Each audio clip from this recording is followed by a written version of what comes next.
Hello, Assalamu alaikum. In this video, I'm going to talk about the Pterygopalatine fossa. So, Pterygopalatine fossa is actually a fossa present here in this region, just behind the maxilla and medial to the pterygomaxillary fissure. Here you can see this is the posterior surface of the maxilla, and this is pterygoid process because two pterygoid plates anteriorly they get united and they form a pterygoid process. So there is a gap between the posterior surface of the maxilla and the pterygoid process, and this is called pterygomaxillary fissure. Pterygomaxillary fissure. And inferiorly pterygomaxillary process is fused with the posterior surface of the maxilla, but above there is a gap between these two bones. So when I will cross this pterygomaxillary fissure, I will enter the pterygopalatine fossa. So again, look, when I would be crossing this pterygomaxillary fissure, I would cross it, I would enter the pterygopalatine fossa. And the medial wall of the pterygopalatine fossa, this medial wall further, it is formed by the, vertical plate of the palatine bone. Here we have got palatine bone, this dark green. This is vertical plate of the palatine bone, this is horizontal plate of the palatine bone. One horizontal plate from the forms a suture with the horizontal plate from the other side, and this is vertical plate.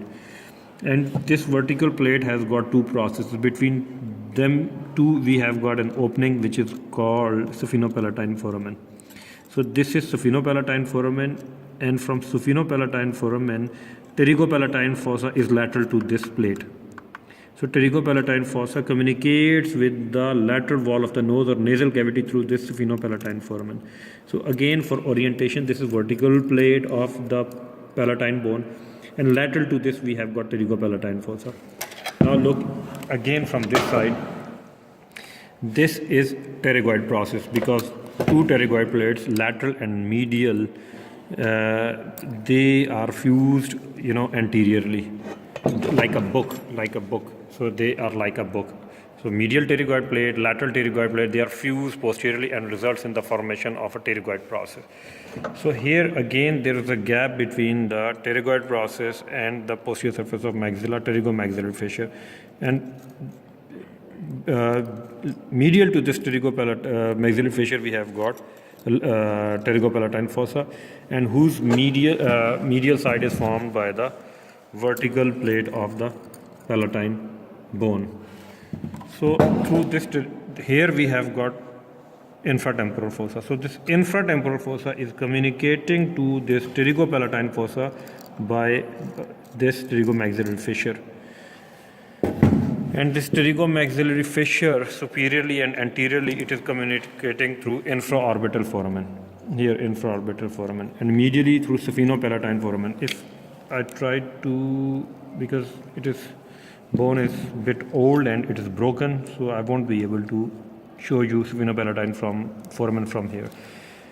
So again, pterygoid process, pterygomaxillary fissure, medial to this process we have got pterygopalatine fossa, and its medial wall is formed by this is palatine bone horizontal plate, this is vertical plate of the pterygopalatine bone, vertical plate.